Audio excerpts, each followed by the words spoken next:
fighting his CFFC 133, making his Cage Fury debut. Also, Anthony Guarascio. Anthony, how we doing, man? About a week out.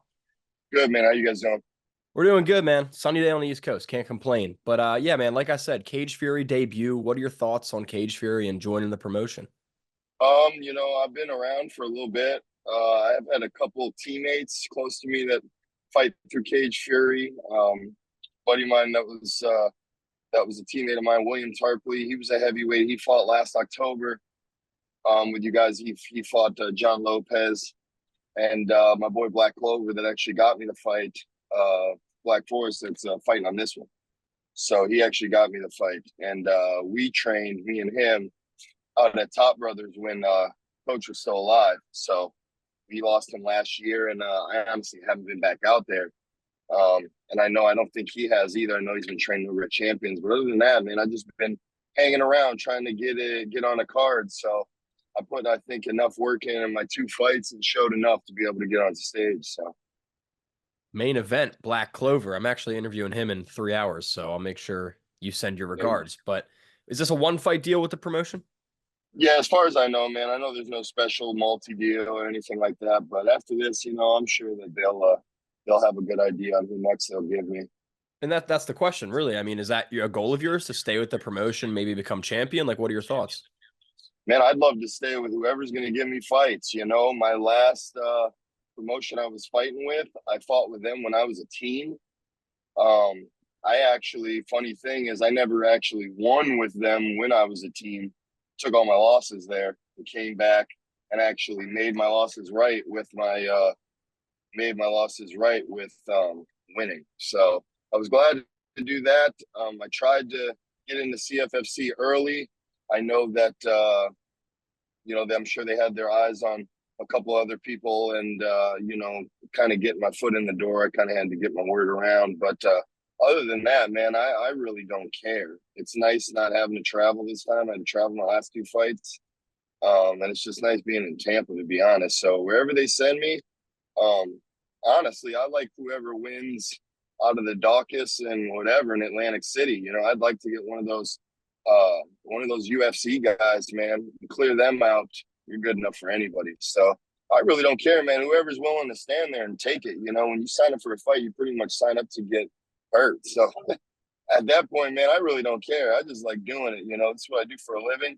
I don't have hobbies. I don't have a job. This is my job. So that's pretty much why I prevail at it at the rate I'm going. So that's pretty much whatever I'd like, man. I know the champ. I've seen him. I watched a couple times. I really don't. It really doesn't matter. Would I take him tomorrow if they gave him to me? I really don't care. But it's whatever God's got in line and whatever they got in line. So, but I'm down for anything. I mean, my job's a media member, but I also get excited as a fan. And I think, man, you make Yeah, a big statement and then you call out the winner of Dawkins and Tafan. Whoo, that'd be fireworks, man. yeah, man, that'd be great. So I think it'd be good for me, and I think fighting some of the best guys gets you there a lot faster. Kind of teaches you a little bit on the way. So And you mentioned don't have to travel far. How many people you think you're gonna be bringing out to this one? Gonna be loud? at least 100 plus. I got rid of my share of tickets, and I know a lot of people that other people bought tickets from other people. So it'll be everybody's got my merchandise that bought a ticket. It came with free clothing with their ticket that I gave them, and trying to make sure that we just keep it crowded on my side of the field here. 100 plus people. That's gonna be rowdy, dude. That's gonna be rowdy. And you know how to sell too. T-shirt with the tickets. Or merchandise, whatever it be. Beautiful, smart. Got to, man. Got to show some love for everybody. So, And who's gonna be coming with you to be in the corner for this one? I always have my brother, my coach, and my girl. Man, I always have that same corner. I've had it since my first pro fight. And my coach, he's been with me, Tom DeSantis. He's just a local guy, and he's just been with me from the start of my amateur winning streak that started a couple of years ago. So he's been with me since then. I kept him since then, and I intend on keeping him through the UFC and wherever else we go, man. He's a good guy, and he's got my best interest, and that's that. I don't have any management. I don't have anything crazy. I've pulled all my own fights. I've promoted and got all my own fights, and I intend on keeping it that way and keep my check a little bigger. So And you said your girl's in your corner. I'm just, I'm a married man. Imagining my wife being in my corner, I don't think it would be very strategic out there. So that's all like, emotions kept in line and everything. I love those stories. Yeah, man, she's my girl because she keeps my emotions in line. If not, she wouldn't be my girl. So if she's able to stand on the side of the cage, man, she's able to be in my life. So um, honestly, I just like the people around me who actually care. I've trained with many gyms, man, and no offense to them, but I know the same vision me and my corner has, not other gyms have for me, and it's not their fault. They want me to do well, but I know the three people I have see the same thing every day. They see me train every day, see me come home, they see me do these things. So they see what I go through, and obviously they would need a front row seat. As it goes down the line, I know in UFC you get one more. I think it's four. If that becomes the possibility to have four, I'd probably add either my wrestling coach or my jiu-jitsu coach. But other than that, it'll probably stay the way it is. Hats off, man. That's a powerful relationship right there. And I'm excited to see it all unfold next week already, flying by. But take it on, Georgie. Let me try the last name. I was just gonna say Georgie, but let me try the last name. I'm not. Curvis Chevelli? I'm Or not. is it so wait, you're telling me you have a third opponent now? No, man, he backed out. So who do you have now? What's going on? Because didn't he was already what, your second opponent, right? Harbison. They gave me I- Justin Harbison. So now you're fighting Justin Harbison. Okay, I thought that fight was canceled, and now you have Georgie, but it's the other way around. No, Georgie canceled last minute. He didn't really give a reason, and then they gave me Harbison. Well, okay, so enough of Georgie. I don't even have to try the last name then. Justin Harbison's pretty easy then. How do you feel about Yeah. him as a fight in a matchup? I'm not too sure. I really haven't seen very much of his fights. I've only seen the ones that he has out there, and he has two amateurs and he has one professional. And I think that's Um, it. And they're all very quick that's fights. that's it. I mean, you would relatively have quick fights against cans as well. And I'm not saying that my guys are, I'm not taking nothing from nobody, and I'm not saying that guys aren't tough, but man, I've been through it and back. I mean, I'm going on a 9-fight win streak. I've taken my losses early.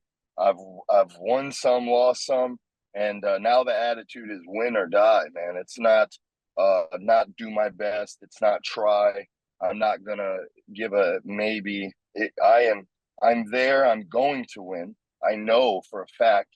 I've seen it. I see him daily. I look at his thing daily just to look at him, just to look at his pictures, to look at them.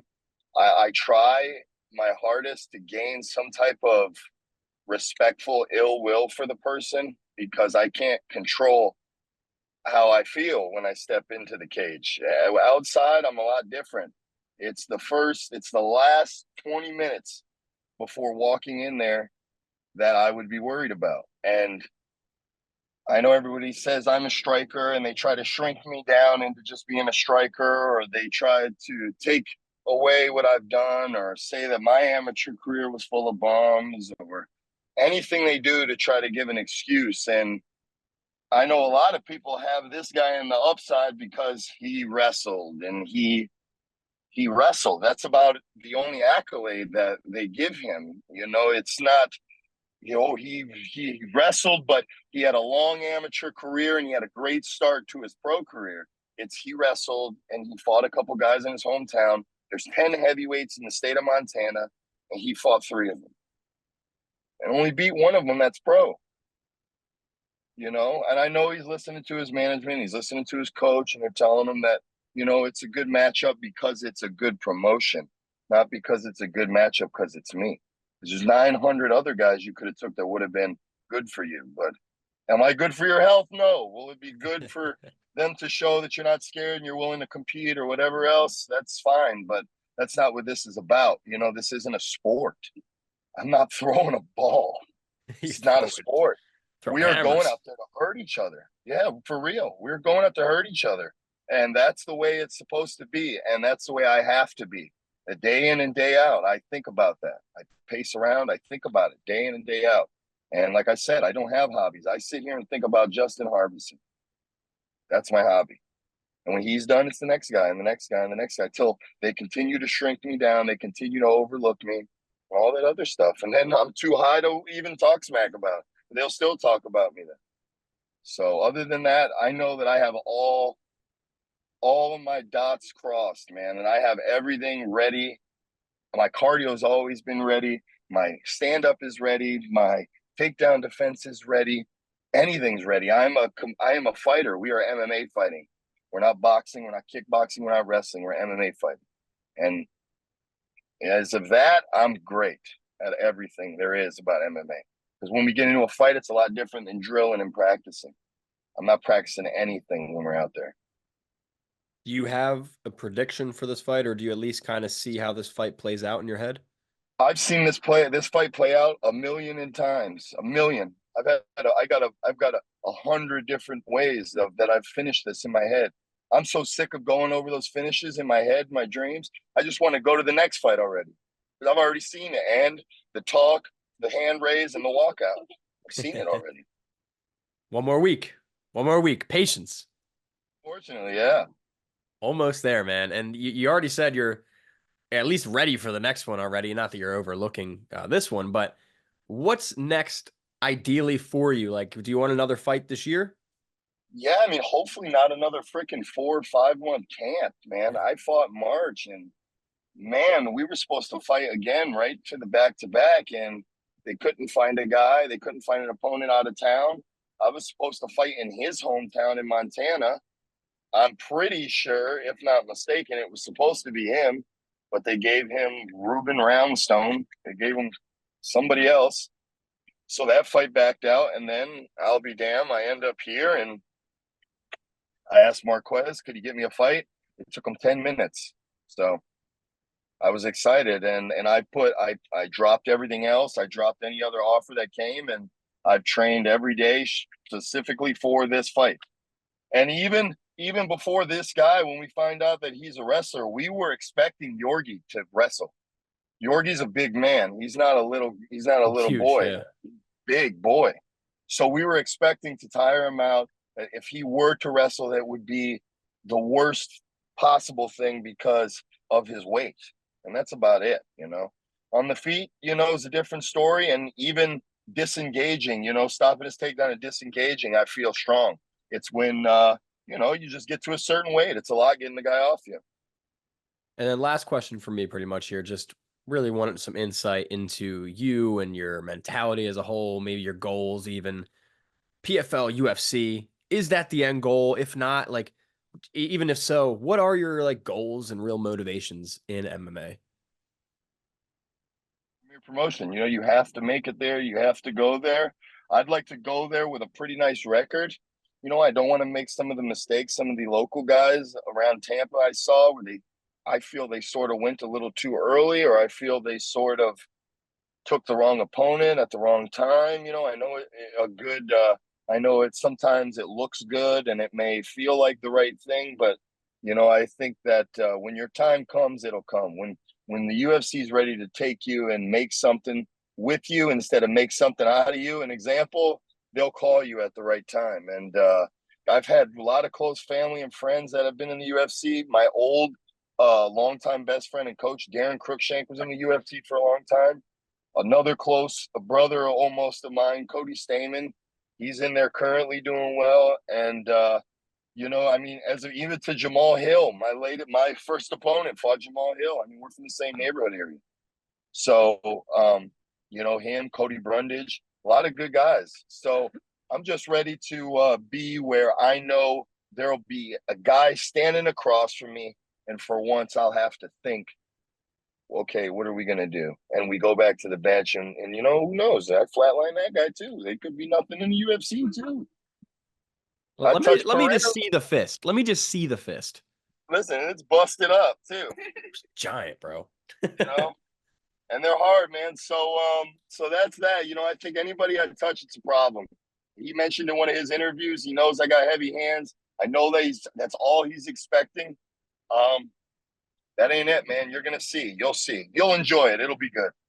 I'm looking forward to it, man. And before I get you out of here, Anthony, Anything you'd like to say to all your fans and the people watching this interview ahead of your CFFC debut? Man, don't